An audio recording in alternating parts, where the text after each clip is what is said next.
Hello everyone. In this video, I will demonstrate a sample Blazor ASP.NET Core application connected with a SQL Server database. We will see how to display and manage data using a clean and simple user interface. This application contains multiple menu sections such as Home, Counter, Manufacturer, Item List, and Agents. The project is built using Blazor ASP.NET Core with SQL Server as the backend.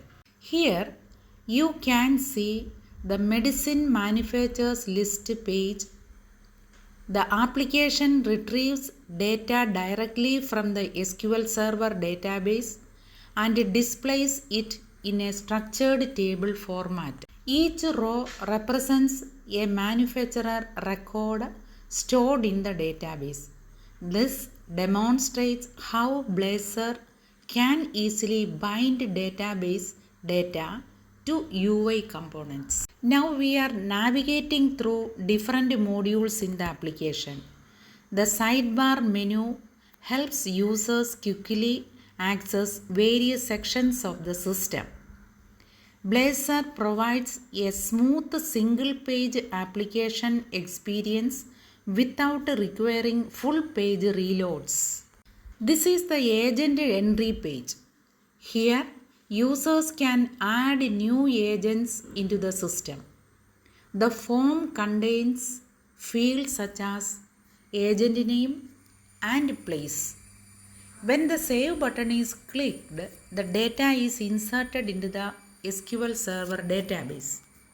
Below the form, we can see the agent list table displaying all existing records. This module demonstrates basic CRUD operations: create new records, read and display data, delete records, update records, etc. These are the operations implemented using ASP.NET Core and SQL Server connectivity. This sample project shows how Blazor ASP.NET Core can be used to create modern database-driven business applications with SQL Server. Thank you for watching this demo.